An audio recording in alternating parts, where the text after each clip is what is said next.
Yo. Okay, perfect. Time to go. Alright, so hopefully this shit don't slide. My phone probably will because I'm driving fucking making a lot of turns to get out of here to get home. Alright, so speaking of home, I just got out of the house party 2023. This is a remake, I suppose. Well, I will say, and this is not really a spoiler, but in one shot you do see our two lead characters watching the original house party. So like, I suppose like the house party exists in the universe, but like the movie itself is like a house party. If I'm making sense of that at all, it's a house party film that exists in a universe where the house party movie exists, but they never acknowledge it really. It's just like you see them watching it one scene. That just lets you know that it exists in the universe. And this time we follow Kevin and Damone.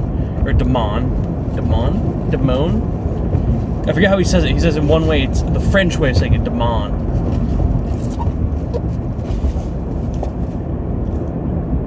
Damon. It sounds like Damon.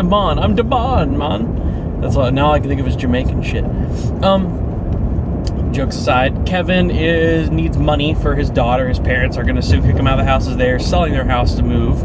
And he needs a place to stay, and he also needs to pay for his daughter's extremely expensive preschool, fancy preschool, and, you know, for her to grow up. So he needs to make money, and they're just now fired from their cleaning jobs after they are caught red-handed by the company doing stupid shit when they clean some big guy's house, and now they're cleaning another house, and once they're done with that shift, they're basically they're fired. But what do they come to find? That they are cleaning they're cleaning LeBron James's house, the fucking GOAT, you know. Space Jam. I'm in my Toon Squad shirt right now. The Toon Squad from the remake, even though that movie sequel, even though that movie sucks. I'm wearing it though.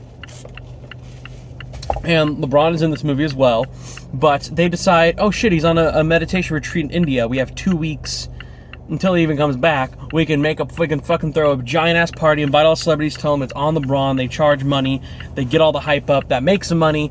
You know, he can get his daughter into school, and then this could be Damon's dream to get, you know, he wants to become a guy who throws parties and become like this fucking big hip club guy. And, you know, eventually, you know, it's kind of like House Party, where they want to be these rappers. They want to become this rap group that are fucking awesome, and they started by throwing parties, and the house parties help. But, you know, like, that's eventually what they grow past to, and that's fucking cool that they aspire and use that same storyline. They also got 3 bullies in this movie who are supposed to be kind of like full force from the original movies, the first 2. And a lot of ideas like that, and it's cool that they take this story in a way where you can continuously go, okay, it's not a ripoff, but it's also not a sequel, and it is more of like a reboot for the series, but it is acknowledging the original in little spurts here. There's a dance-off scene that's kind of similar to the one that Kid and Play have in the original. There's a lot of cameos I don't want to spoil, and if you can avoid the trailer, that'll save like 80% of the cameos from me. There's a few cameos that aren't even in the trailer, but a shitload of them are in the trailer, and they even have like a featurette trailer that just shows you all the cameos in like a quick glimpse. Don't get that ruined for you. The cameos are what are really funny in this movie. And does this movie get wild? Because the first act is pretty calm. It's kind of like the original House Party in that way. Then the second act is just vibes. It is the party itself. It's going calm. And then shit happens with the bullies, and then it sets up a third act. The third act is clustered with cameos. It becomes a fucking regular show episode at a point. It becomes so insane. There's random acts of like extreme violence in the movie, and I'm just like, holy shit, what the fuck is going on? And once the movie can get to that exciting point, the movie tends to be very funny. But when it started for me, I just was not that invested. I in fact think that still I vibe more with the original House Party, but I got more laughs out of this one. But it is going to depend on the generation. I am 20, I am younger. I understood more of the references here than I do in the original, but I do enjoy both. And I think if you did a double feature them, you would kind of see the generation gap, but still feel the ease that each film provides to one another. This film is pretty damn funny at times. I'd say about half the jokes land and they land extremely well, and another half are kind of just like, okay, it's corny, it's kind of cringy, or the joke gets repetitive sometimes. I will say, if there are 3 standouts in this movie, one of them may be a spoiler as a cameo, but I have to say it to give this fucking guy credit. But Kid Cudi is the fucking goat of this movie. Holy fucking shit, he's so funny. Like, genuinely, he's like a decent actor. Like, he's giving, because he's not playing Kid Cudi, he is playing Kid Cudi. He's supposed to be playing himself, but he plays like such this bizarrely dark and weird fucking version of him. Like, it does not feel like Kid Cudi if you've seen him in interviews or heard his music. It doesn't feel like Kid Cudi. It is so goddamn different than you would expect from the performance, and he's fucking great. He's, in my opinion, easily the standout of the movie. But I want to give a shout out to 2 other people in this movie I thought were really good. One of them was DC Young Fly, who plays their DJ Vic. His jokes and arc were so corny, but they constantly had me and my friends laughing. I thought he was so funny, and I thought all his bits were like some of the funniest bits of the movie. He was consistently like funny compared to the other characters. And the final shout out, well, I think the guy who plays Kevin, I'm not remembering his name right now, is great. I think the actor who plays Damon is really fucking good. He has to energize the entire film, because Kevin is more so the straight man. And when you watch the original movie, what's really cool is like, so Kevin is kind of, when you watch this movie, Kevin is the kind of guy who's in place with, say, Kevin is in place with Play in a way. He has the main arc. He's getting kicked out by his dad, but it sounds more like Kid's role, right? But he is the straight man. And when you watch the original movies, Play kind of feels calmer. Kid always has like crazy antics with his father. He's definitely more energetic, and that just comes out of his expressions and his like eyes and his fucking wild dancing. Like, he is kind of the cornier character. So Kevin is supposed to be the kid role, but he's more of a straight man, I'd say. Damon is a bit crazier, he's a bit goofier, cringier, so he is kind of playing that kid role, but he's also the role of Play. He's the one who wants to start a company, become like these big name party promoters. That's what he wants for his job, just kind of like how Play wants them to become the rappers that they're destined to be in the original movies. And so they kind of have mixed roles, like they mix together, and that's a pretty cool way of handling it. But if you're not going, I've heard a lot of people say this movie's absolutely fucking terrible. It really is not. This movie's not bad at all. It's a little cringy, a little messy, and I guarantee you, like, if you don't get the jokes, then this movie's not going to work for you. There are a lot of, this really does rely on like your modern pop culture rapper, sports player cameo references, like a lot of the time with its humor and its jokes. Like, okay, one of the jokes I thought was really clever, and this is like one spoiler kind of out the door, this isn't a cameo, but LeBron James has like his trophy room, and everyone keeps thinking that this giant like chalice of like powder is cocaine. So one guy snorts it and he's like, what the fuck, that doesn't feel like cocaine. Another guy eats it and he's like, keeps eating it. I knew where it was going to go the whole time. It was going to be the chalk that he rubs in his hands and he throws up in the air. You know, fucking LeBron. Everyone knows that move. And they used that move later in the movie in a very insanely fucking goofy way that had me laughing my ass off. But like once they all discovered that it's literally just his powder that he uses, it's so much funnier than like I can describe it. But everyone thinks it's cocaine, and that's like a funny running joke. And little gags like that's little clever jokes that if you get early on and then it's paid off later in the end, that shit'll make you laugh. And I think this movie does a pretty good job at it. Despite my few complaints, I think the first act is pretty slow. I think the relationships between Kid and Play and the girls in those movies, in the first 2 movies, are way better than it is here. We barely develop the relationship. Like, there is development, but you barely develop it here. And I feel like you get a lot more of that in the Kid and Play one, because that movie has a lot more downtime. It is calmer. It is just vibes. And that movie does work better with it. And the second act of this movie started out like that, but because the third act is like 35 minutes, and it goes so off the fucking rails, like at a point they leave the party. Once they leave the party to the very end of this movie, it is way funnier, way crazier, that it generally like took me like by surprise. I was like, what the fuck is going on? And yeah, at that point in the movie, I would say I really liked it.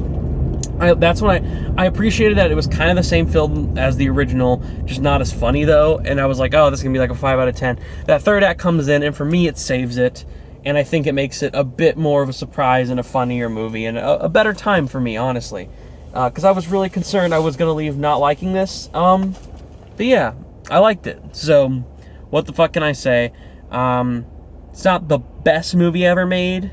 It's not even the best movie I've seen this year. I did see Missing and Megan already, and I think I would say go watch those two over this. But if you have free time and you're with friends, we had a group of 8 of us here, and we were just all having a good time. We were probably the ones enjoying the movie most in the audience. So, like, we had a blast watching it. It's not a perfect movie, not by far, but it's not garbage. It's as much as the reviews are really bad, it's a decent comedy. Don't tell anyone it's a great comedy.